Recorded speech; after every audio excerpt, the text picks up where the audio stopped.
Red Bull, pre-workout, or a coffee? What should you go with before your workout? What got the most caffeine? What is the most cost effective? This is what we're gonna find out now. In fact, I got my cup of coffee because I love coffee. I love coffee not because of the caffeine.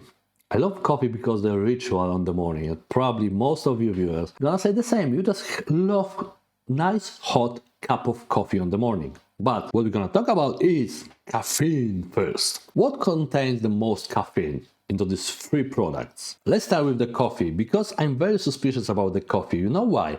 Because if you look at these three products, this one has a nutrition declaration or information, however you want to call it, and it exactly says on the can how much caffeine it has. The pre-workout, exactly same. You can clearly read how much caffeine it has on the box. When you go with jar of coffee, that's really suspicious because you cannot read anywhere on the jar how much caffeine it contains. And I found it really weird.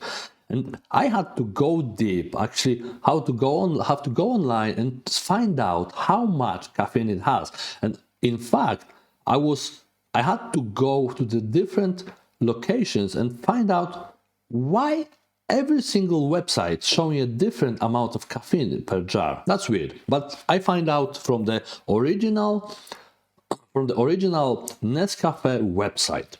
Let's see. So Nescafe coffee, our Nescafe instant coffee, Nescafe original, which is this one, contain between 50 milligrams and 90 milligrams per 2 grams.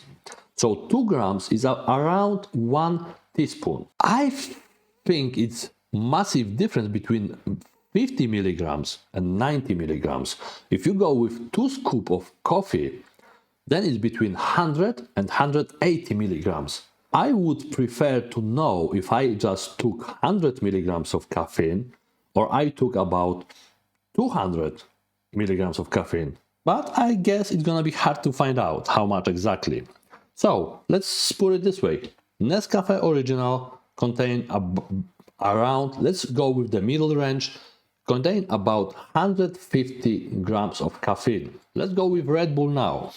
With this can of Red Bull, you can clearly see on the can 32 milligrams of caffeine per 100 milliliters, which is obviously about, if you got a can 250 milligrams, it's around 80 milligrams of caffeine. And that's exactly what the website says. One 250 milligrams can of Red Bull contain 80 milligrams of caffeine. Now let's go with the pre-workout. And here also you can clearly see on the box how much caffeine is per scoop. And the box says it's about 150 milligrams of caffeine. If we go online and check, we can see exactly same information. It's 150 milligrams per scoop of C4. So the winner clearly is a C4 if we only consider the caffeine content. So then we got 80 milligrams in 1 can of Red Bull. Then we've got about 150 milligrams per 2 scoops of coffee. And then we got about the same amount in the pre-workout, 150 milligrams of caffeine. Now let's go with the cost efficiency. These three products might be kind of expensive to run every day as a pre-workout, right? We're gonna go with 30 days and let's assume you take the pre-workout drink every single day. How much does it cost you to have a nice cup of coffee?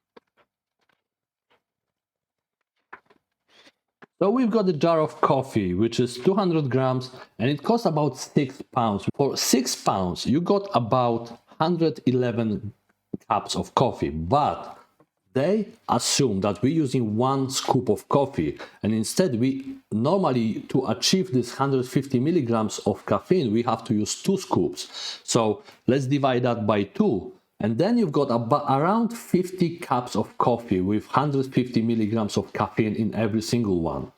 So it's pretty good efficiency if we talk about cost, because for 6 pounds, you got about 50 cups of coffee. If we're talking about only drinking coffee before the workout, you got about 50 days for 6 pounds.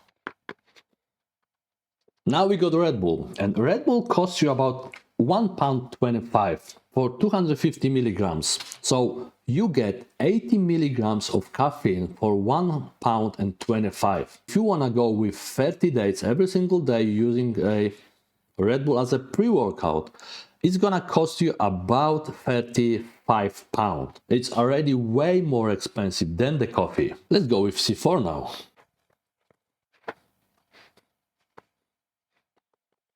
So what we can see in here, I went on Amazon because that's the easiest way, probably most people using Amazon nowadays. For 30 servings of C4 pre-workout, you will have to pay about £20. If we consider only the price now, that costs you about £6 for 50 days. That costs you about £35 for 30 days.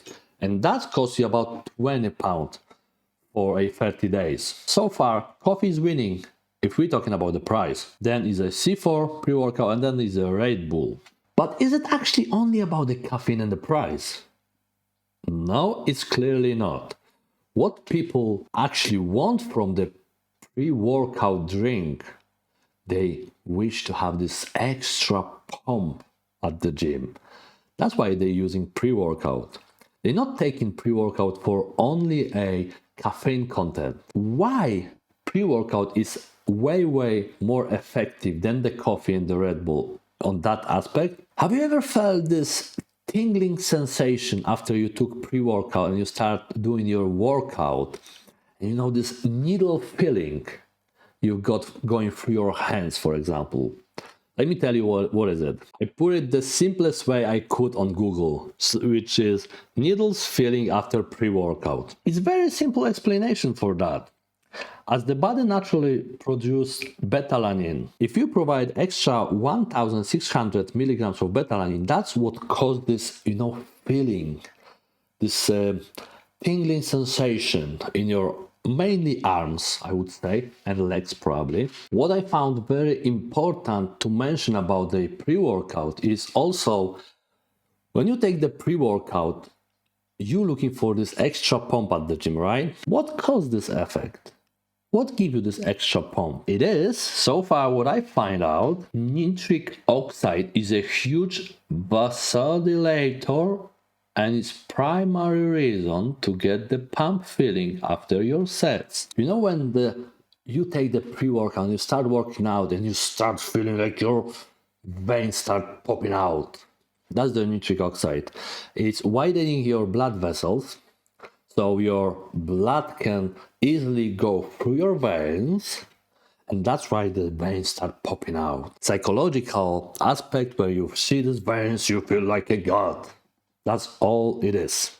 So now if we would summarize, what is the best product for you? And I would say it's completely depend of your expectation. If all you want is a bit of a caffeine, because you want to feel a bit of awakening, coffee is most effective on that, more purified, and the most cost effective on that. Red Bull is only a Red Bull. It's got 80 milligrams of caffeine. It's pretty expensive, but it's got his benefits as well. If you cannot get a coffee, if you don't have your pre-workout with you, Red Bull you can get on any petrol station you want. Just stop, grab a can of Red Bull, you are ready to go. And then pre-workout C4, in my opinion, it is the best product if you want to get this, feeling, and you wanna get this pump, you wanna be pumped as hell. That is the best way to go with, the best product to go with. It's got beta-alanine, it's got creatine, it's got caffeine, and it's middle range cost running way. Let's put it this way. I still gonna use all of these free products because sometimes you wanna go with something different. Sometimes you cannot get a coffee, sometimes you don't have your pre-workout, sometimes you don't wanna pay as much as a Red Bull is. So it all depends of your personal circumstances. Hopefully you like it. You can leave the comment what you actually using and why we should not use any of these products, because there will be a lot of people who wanna say that. Stay safe.